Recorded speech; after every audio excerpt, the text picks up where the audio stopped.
morning children. Today we shall do a new lesson from your English textbook, that is Uttanka's Guru Dakshina, written by Mrinalini Sarabhai. It is on page number 70. Let me start with the pre-reading activity. Listen carefully. Leave home and travel north to some town in Rajasthan. You will see camels in the streets. They will be drawing huge carts laden with goods on their open platforms. The cart will be harnessed to the hump of the camel. Drawn by the camel, the cart will be rolling on its four-tire wheels. So, if you visit a town in Rajasthan, in the north, you will see camels on the street.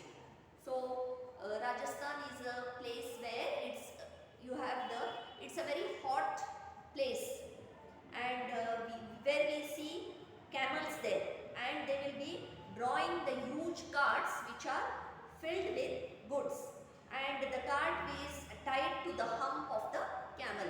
Hump is nothing but the raised portion on the back of the camel. Come down southwards to Thrissur in Kerala. You may see a long row of elephants in front of a temple. The caparisoned elephants will be ridden by men sitting astride on their necks. The bare-chested men will be carrying huge ornamental umbrellas.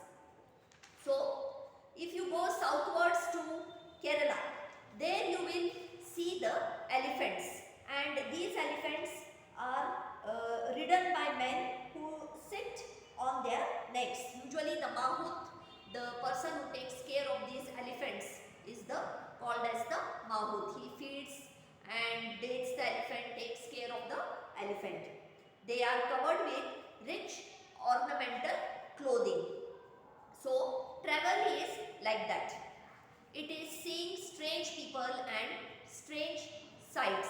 So, traveling, if you go to different places when you are traveling, you will see many unusual sights, many new things, and many attractive things you will see. You will get to know about the culture of those people, and you can see many things and you can enjoy those things, and it will be very good memory for you. It is a memorable thing for you. So, let us come to the lesson now. Once upon a time, when the wise men of India dwelt in forest hermitages and made their homes of mud and straw, there lived in one such hermitage a young boy called Uttanka. So, this is the story of a boy named Uttanka. When the wise men of India dwelt in forest hermitages. Hermitage is nothing but the dwelling place of a hermit or the sage. In those days, you had the Rishi Munis. They are called as the hermits, and they had the ashrams or the hermitages where they used to live. It would be situated very far away from the villages or the towns, and their homes would be made of mud and straw. So, in such a hermitage lived a young boy called Uttanka. So, the story is about Uttanka's Guru Dakshina. Guru Dakshina is nothing but a fee or a gift that one gives to his Guru as a mark of respect and gratitude. So, many years passed by and he grew up. Soon he had learned all that his master could teach him. So, many years Uttanka was staying in the hermitage, and there he was learning, from his Guru. And many years passed, he was staying there, and soon he had learned all that his master had taught him. One day he went to his master and said, "Dear master, you have taught me all these years, and yet I have never once repaid you. Tell me of some gift I may bring you that will please your heart."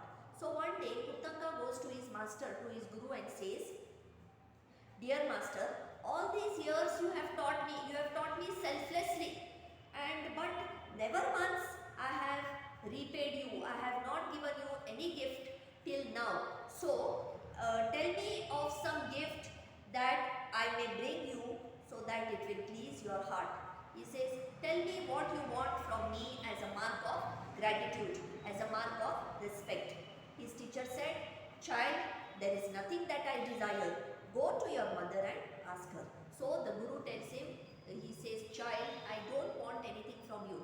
Go to your mother and ask her what she wants. Yes. So Uttanga went to his Guru's wife and bowing low before her, asked her if there was anything she desired. Bowing means to bending one's head as a mark of respect. So Uttanga goes to his Guru's wife and he bows low, he bends his head in front of her as a mark of respect or salute and asks her if she wanted anything.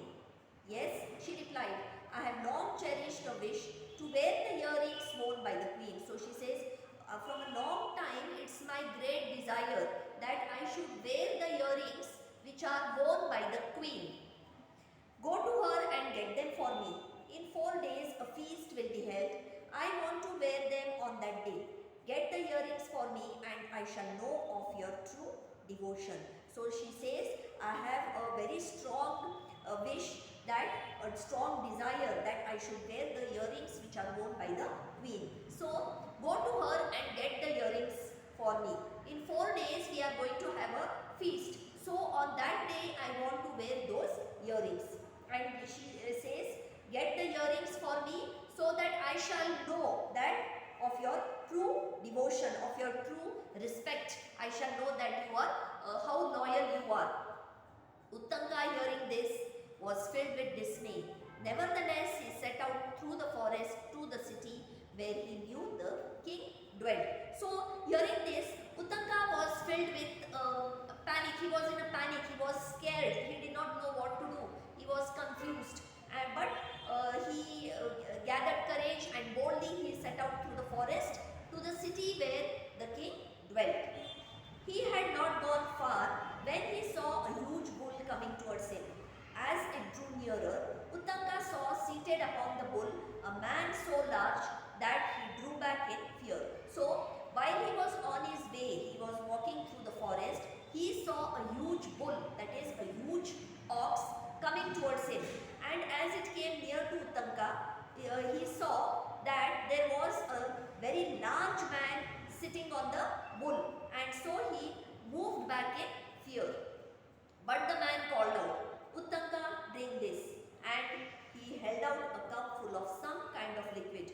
Uttanga turned his head away, but the man said, drink Uttanga, it will help you on your way. So Uttanga drew back, he just stepped back in fear, but the man, the big large man who was sitting on the ox, called to Uttanga and he says, drink this. He gave a cup of some kind of a liquid to Uttanga and Uttanga turned his head away. He did not want to drink it. But the man said, drink Uttanga, this is going to help you on your way.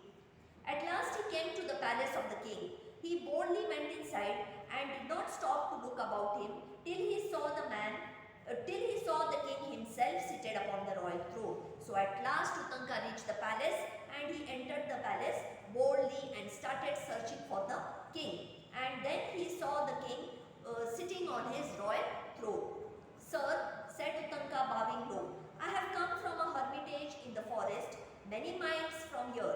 My mistress desires to wear the earrings of the queen on the feast day, and if I do not take them to her, I will lose favor in my teacher's eyes. So, Uttanga says, I have come, he stands in front of the king and bows respectfully and says, I have come from a hermitage which is many miles away from here, and my mistress, master, and the feminine gender is mistress. So he says, my mistress wishes to wear the earrings which are worn by the queen on the day of the feast.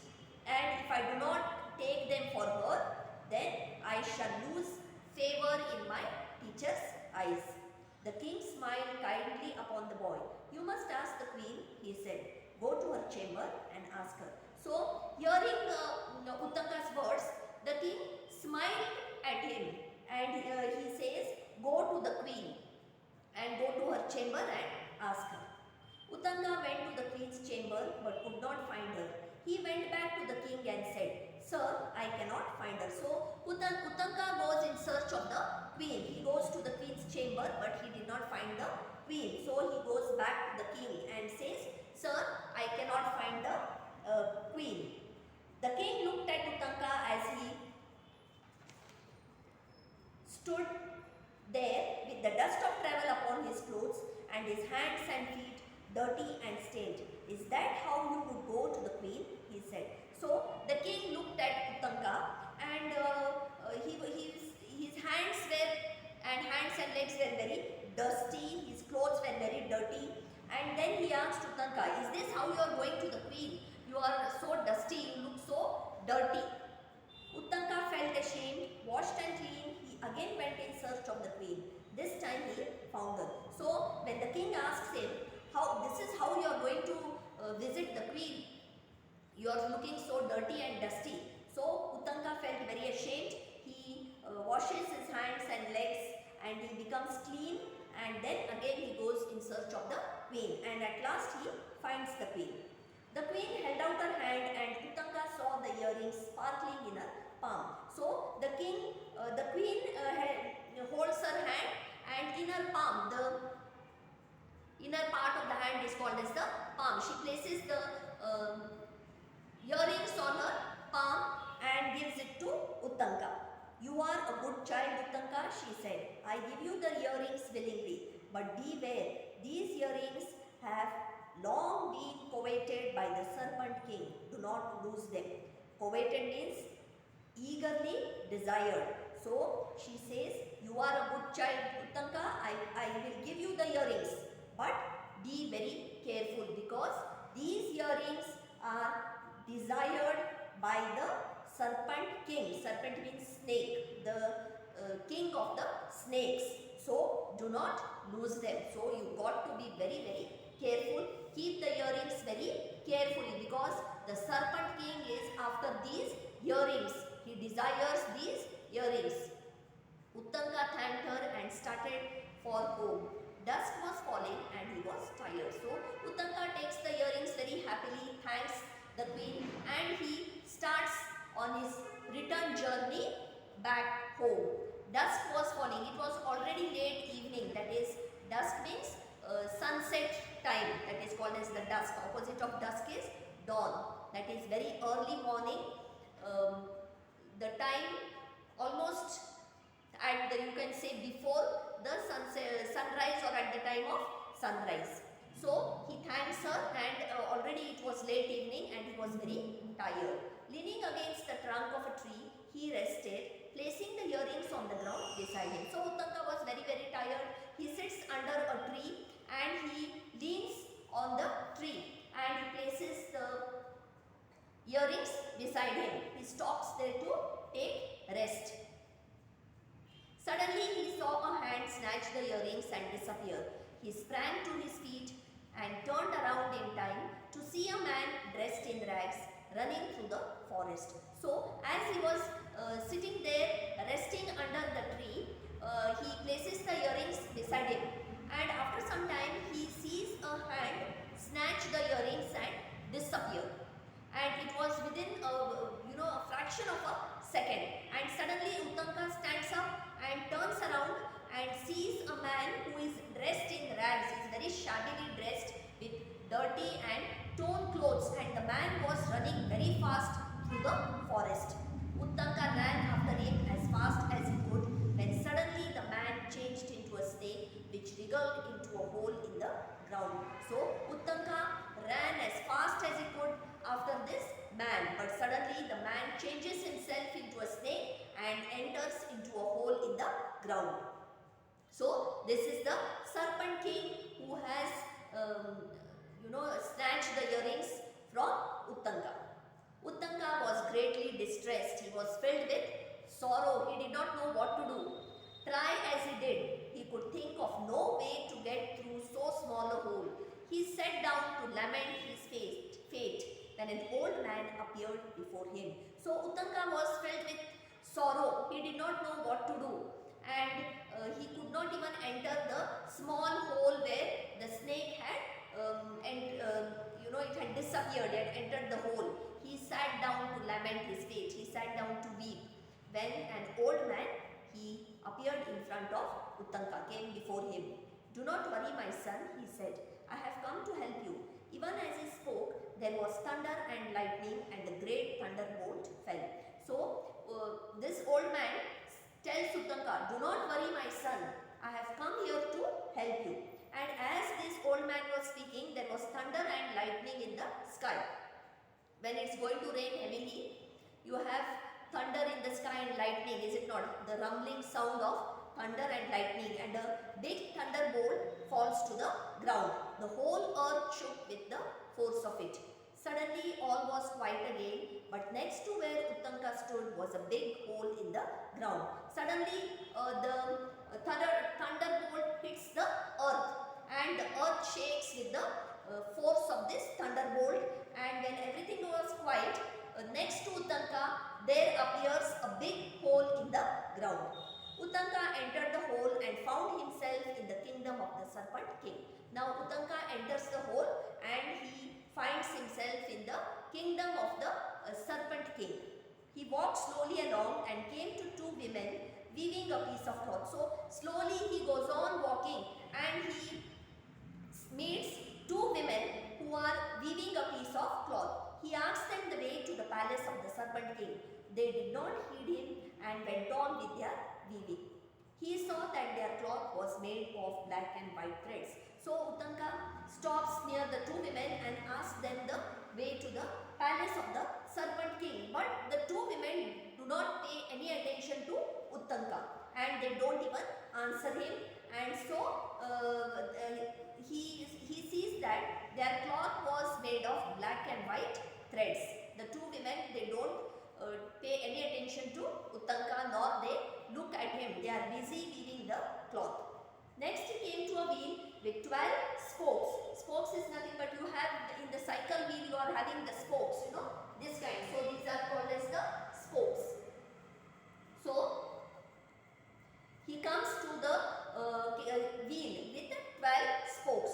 6 boys turned the wheel round and round. So 6 boys were turning the wheel round and round. "What are you doing?" he asked the boys.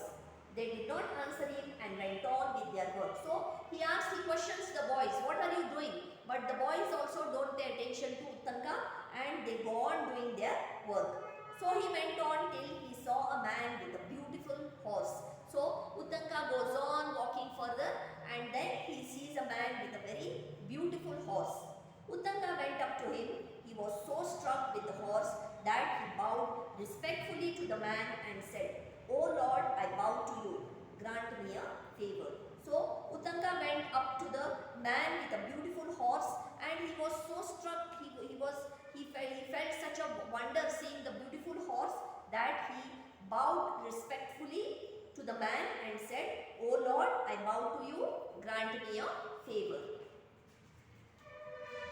The man turned and said, "What can I do for you?" So the man answers him and says, "What do you want from me? What can I do to help you?" Uttanka replied, "Let the Serpent King be brought under my control." So Uttanka says, "Let the Serpent King be brought under my power, under my control." "Blow into this horse," the man replied. Uttanka went up to the horse and blew, and from every hair of the horse's body darted a flame that shot through every space in the kingdom of the Serpent King. So the man tells Uttanka, "Blow into this horse." So Uttanka went up to the horse and started blowing, and from every hair of the horse's body shot a flame that moved through every space in the kingdom of the Serpent King. It burned the houses till all the serpents rushed out, begging Uttanka to save their lives. So it starts burning all the houses of the serpents, and all the serpents, they rush out and they start pleading and begging at Uttanka to save their lives. "Let the Serpent King return the earrings," said Uttanka. So Uttanka says, let the Serpent King return the earrings. All the serpents then clamored for the king to return the earrings. He did. Clamor means demand strongly and continuously. So all the serpents, they demanded the Serpent King to return the earrings to Uttanka. And the serpent king at last he returns the earrings. The man gave Uttanka the horse, and in a few moments he was back at the hermitage, just in time to give the earrings to his guru's wife for the feast. She blessed him for his great courage. So the man gave Uttanka the horse, and in a few moments Uttanka reaches the hermitage with the earrings. He was just in time to give the earrings to his guru's wife for the feast. And the guru's wife was very happy, and she blesses Uttanka for his great courage. When Uttanka related his adventures, his master smiled and said, "The dirty liquid you drank, my boy, was ambrosia. It will give you eternal youth." So Uttanka tells about his adventures to his guru. So his master smiles and says, "The dirty liquid you drank was nothing but it was ambrosia, which will give you everlasting youth." That is, it will give you eternal, everlasting, you will be young. The two maidens weaving the black and white threads are day and night. So he says, the two maidens who were weaving the cloth with the black and white threads are nothing but they are the day and night. The man was the god of rain, and the horse was the god of fire. You have been well looked after, my child, and deserve my blessings. Go into the world now, for great fortune awaits you. So he says, you are blessed, my child, and you really deserve the blessing. Go into the world now, for great fortune awaits you. Thus Uttanka, having fulfilled his duties, went into the world to seek his living. He was not as other men, for he knew that God protected him. He had nothing to fear. So Uttanka fulfilled his duties, and he goes into the world to seek his living, and he was not like other men, because God had protected him and he had nothing to fear, because he was very, very loyal, he was very sincere. So from this lesson, children, there is a moral, and it tells us to be respectful and devoted to our teacher and their teachings. It also shows the qualities of honesty, truthfulness, sincerity and loyalty. Here we can see that Uttanka was a very loyal boy. He was, he was faithful. He was sincere. He respected his guru and his teachings. A person with such good qualities is admired, and he is liked by all the people. Not only all the people, but also he is liked by and blessed by God. So this is the lesson, children. I will forward the notes of this lesson. So write it very neatly in your classwork and copy the meanings also in your classwork very neatly. Thank you.